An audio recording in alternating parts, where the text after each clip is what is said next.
Se você achava que viver na Idade Média era só comer, beber e participar de grandes aventuras, bom, queria te dizer que só de viver na Idade Média já era uma boa aventura, principalmente se dependesse de um médico ou um barbeiro para sobreviver.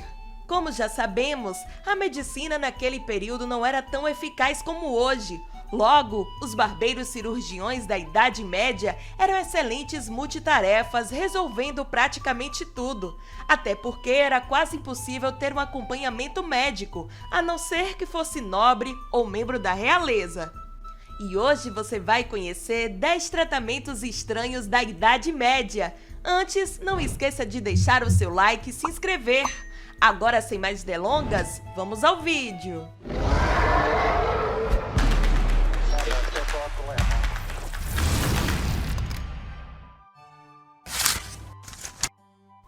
Com o surgimento da pólvora por volta do século IX, o mundo não foi mais o mesmo desde então, principalmente com ferimentos ocasionados por armas de fogo.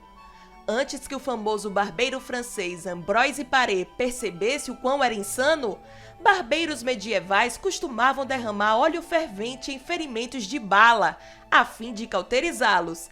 Isso mesmo, além da dor do ferimento, o paciente ainda recebia óleo quente. Na Batalha de Turim, em 1536, Paré ficou sem óleo e foi forçado a improvisar.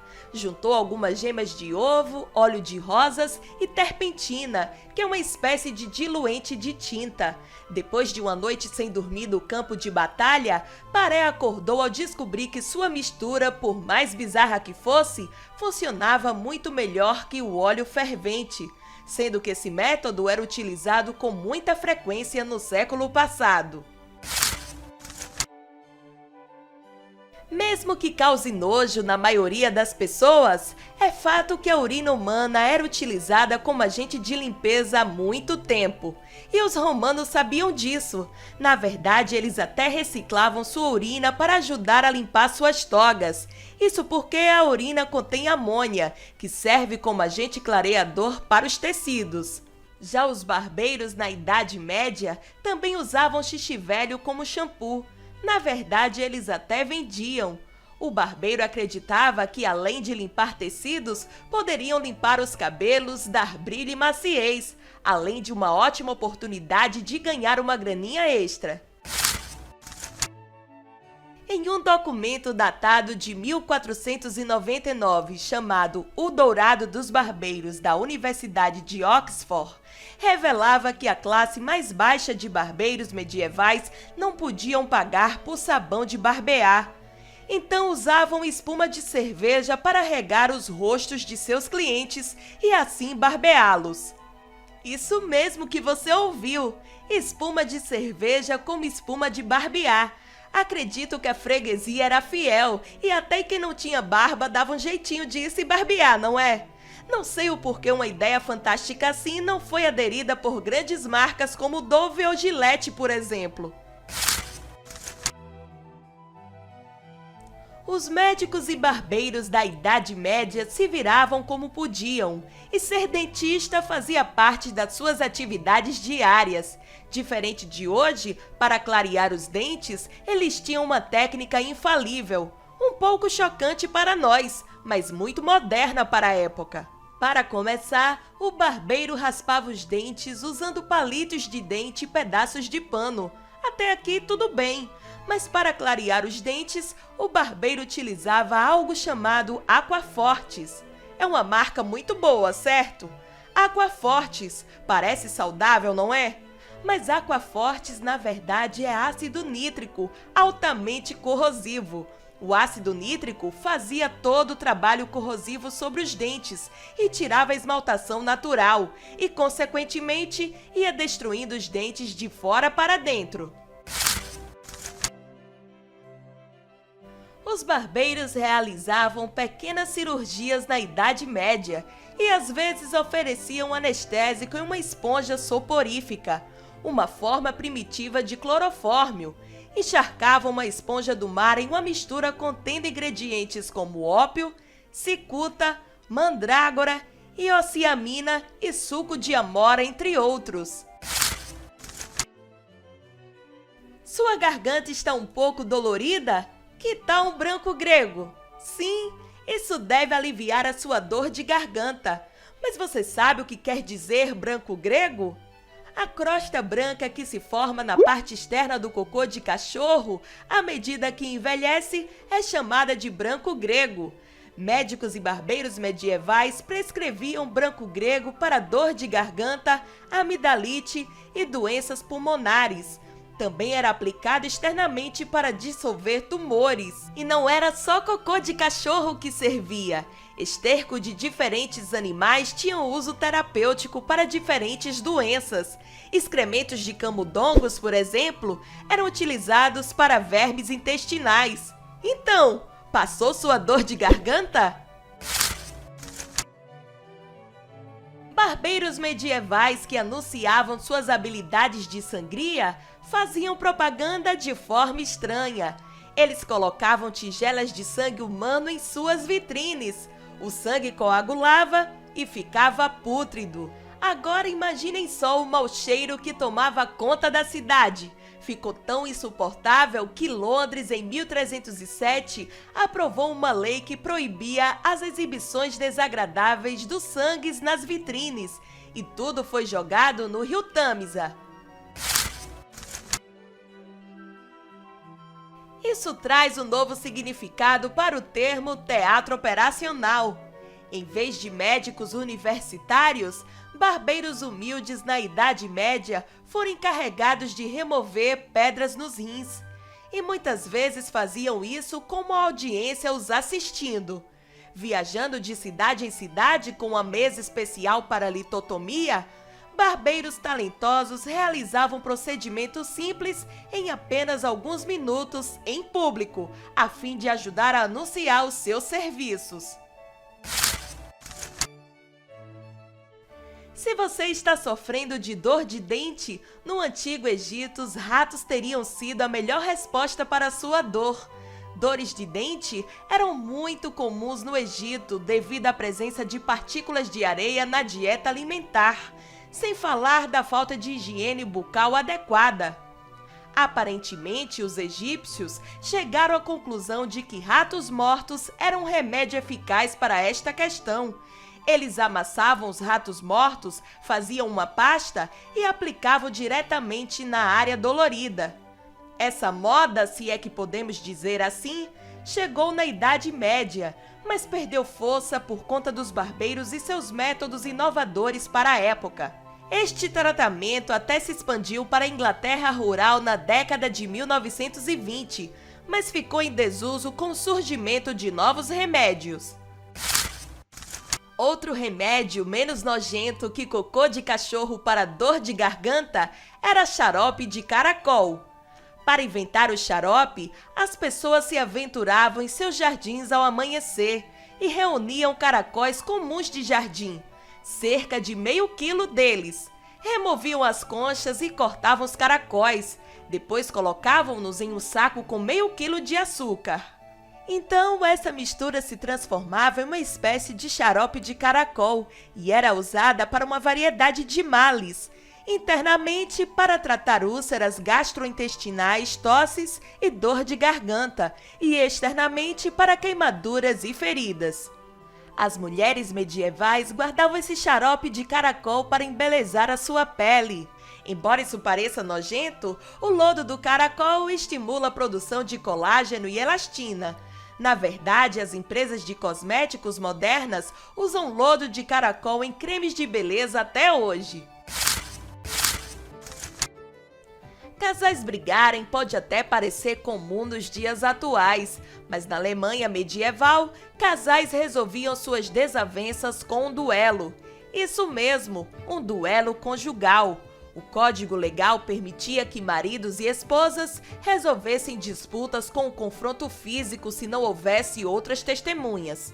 Claro que não seria justo que os maridos lutassem com suas esposas diretamente corpo a corpo, e para haver um equilíbrio de força, os maridos lutavam dentro de um buraco enquanto a esposa ficava do lado de fora. Às vezes, uma das mãos do marido era amarrada nas costas para não haver desvantagem. Ele era armado com um porrete de madeira, enquanto a esposa ficava ao lado do buraco, armada com um saco cheio de pedras pesando mais ou menos 2 quilos. Os duelos se tornaram tão sérios que alguns começaram a chamá-los de brigas de divórcio. E o vencedor, é claro, era o que conseguia derrubar o oponente primeiro e neutralizá-lo. Álcool e estudantes universitários parecem ser uma combinação perigosa desde o período medieval, mas os estudantes de hoje não podem fazer um motim como os estudantes de Oxford do século XIV. Tudo aconteceu em 10 de fevereiro de 1335 e ficou conhecido como motim do Dia de Santa Escolástica, em lembrança ao Dia da Santa, que coincidentemente foi no mesmo dia do motim. O incidente começou quando alguns estudantes de Oxford foram à popular taberna de Swinstock e não gostaram do vinho do estabelecimento. Depois de alguns insultos ao proprietário, logo virou uma grande briga entre todos do bar e se espalhou pelas ruas. Este incidente, aparentemente menor, se transformou rapidamente em um enorme surto de violência, que deixou centenas de feridos, mais de 93 pessoas mortas e metade da cidade queimada. Os cavaleiros medievais eram desajeitados enquanto se acomodavam em suas armaduras? Não é bem assim. Acontece que a armadura medieval era muito mais flexível do que pensamos. Jean Maigan, um cavaleiro francês no século XV, poderia saltar para um cavalo, correr, subir por uma escada ou até mesmo escalar uma parede com a armadura completa. Claro, proezas de força usando a armadura não foram fáceis. Um estudo de 2011 da Universidade de Leeds mostrou que os cavaleiros usavam cerca de 2 vezes mais energia para mover seus corpos com armaduras.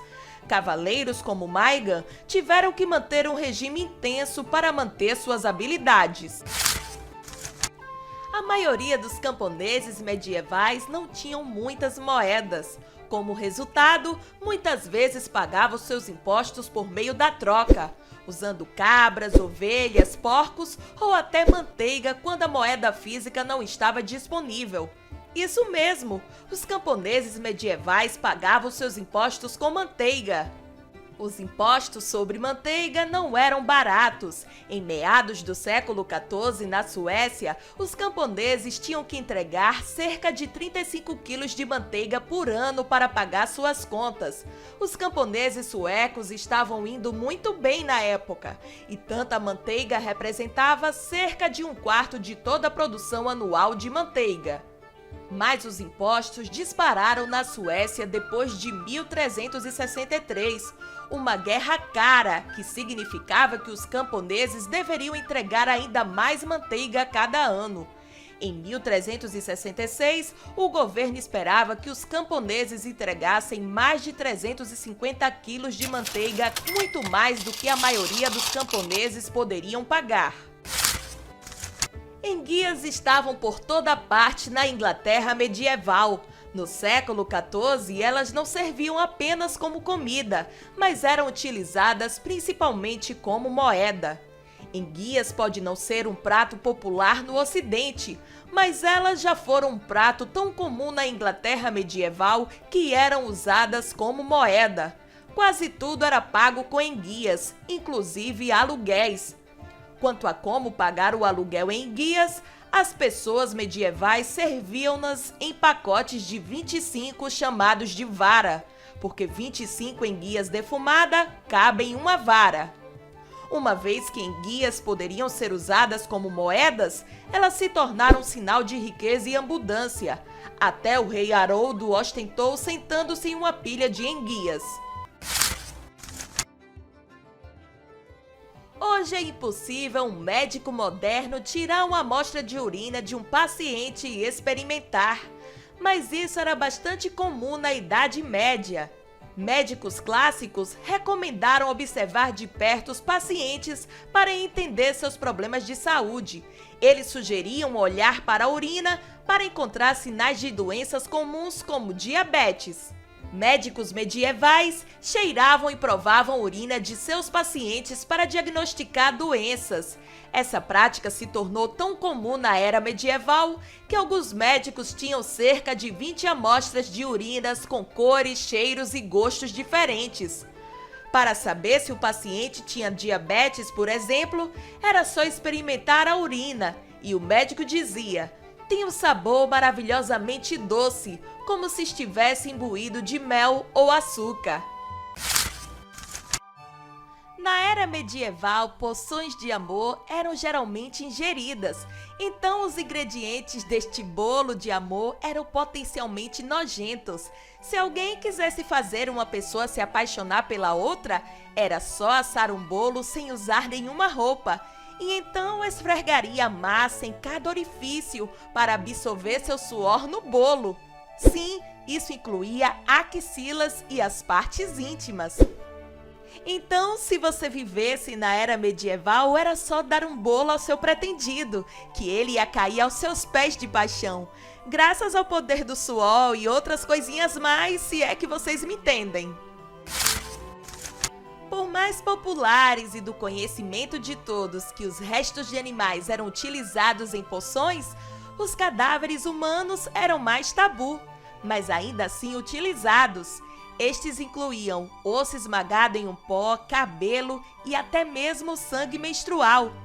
As poções supostamente funcionariam melhor se houvesse ingredientes de ambas as partes românticas envolvidas.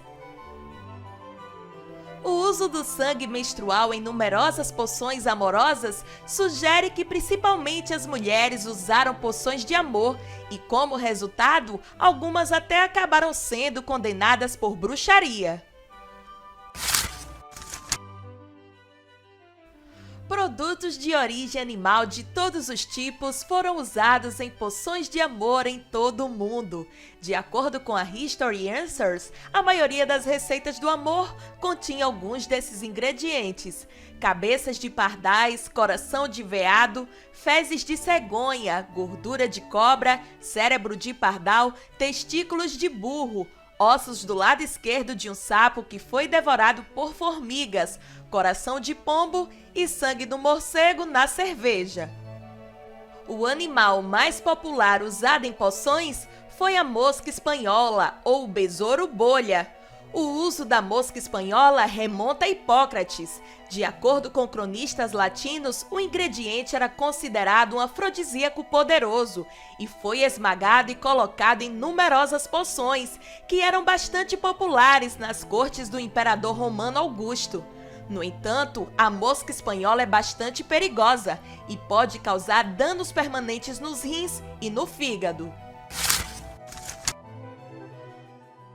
Uma receita nigeriana que, de acordo com Carl, envolvia pegar o pescoço de um lagarto e misturá-lo com unhas do dedo, restos de cordão umbilical, sangue de víbora e cabelo de bruxa, e beber enquanto ainda estava quente. Lagartos também podiam ser usados como ingrediente de poção anti-amor, quando afogados na urina e depois misturados com vinho. Existem registros históricos que algumas tribos nativas americanas usavam lagarto seco ou a cauda deles para fazer encantos e poções do amor. No século XVII, no México, uma boa quantidade de mulheres foram condenadas pelo uso de poções amorosas. Elas adquiriram ingredientes de povos indígenas, que continham ervas, milho, leite, vermes fritos ou esmagados e fluidos corporais. Elas usavam a poção esfregando no peito dos seus pretendentes, quando eles estavam dormindo, ou colocavam na comida deles. Alguns desses rituais até exigiam o uso de fogo e fumaça, a origem das quais se acredita ter vindo da Espanha. No século XVI, um livro popular chamado Segredos de Alberto Magno, dos Vertues de Herbes, começou a circular, dando instruções de como misturar certas ervas e até animais para criar poções de amor. Mas nem todas as poções eram feitas para fazer alguém se apaixonar. Casais, por exemplo, utilizavam-se delas para aumentar ainda mais o amor e a relação entre os dois. No livro, orientava a colocar minhocas esmagadas na comida do cônjuge e o resultado seria o aumento da afeição entre marido e mulher. A planta datura, mais conhecida como maçã espinhosa ou erva ginson, é um alucinógeno que pode ser fatal. Independentemente, na Índia e em outros lugares ao redor do mundo, era o ingrediente para poções do amor. A erva é considerada intoxicante e também mortal, e invoca sentimentos intensos de sedução. As propriedades da planta são tão poderosas que até foi usada na América do Sul para induzir o sono em mulheres que seriam enterradas vivas com seus maridos chefes. A raiz de mandrágora, talvez mais notável nos dias de hoje por sua aparição em Harry Potter, tem sido considerada afrodisíaca por séculos, desde os tempos bíblicos. Ao longo dos tempos, foi utilizada com frequência na magia do amor e ainda é bastante usado para tais propósitos nos dias atuais. A raiz pode ser ingerida em poções e usadas como um amuleto para a fertilidade. A desvantagem da raiz de mandrágora é que ela supostamente grita quando puxada do chão, ao ponto de causar insanidade ou até mesmo a morte para aqueles que a ouvem. Se é verdade, eu não sei. Uma planta especialmente importante para os gregos antigos que buscavam criar poções do amor era a Satyrion. A orquídea era considerada uma planta do prazer e, quando moída em pó e adicionada ao vinho, diziam ser um potente afrodisíaco que faria quem a consumisse um louco apaixonado. Satyrion era tão popular que as pessoas a usavam até que não houvesse literalmente nenhuma, fazendo com que a planta fosse extinta. Quantas poções do amor! Tô achando que você anotou algumas delas, não foi? E vocês, já fizeram alguma loucura de amor? Nos conte aqui nos comentários, mas não saia desse vídeo sem deixar o seu like, se inscrever no canal e compartilhar esse vídeo com aquele seu amigo apaixonado. Um forte abraço, nos vemos no próximo vídeo. Tchau!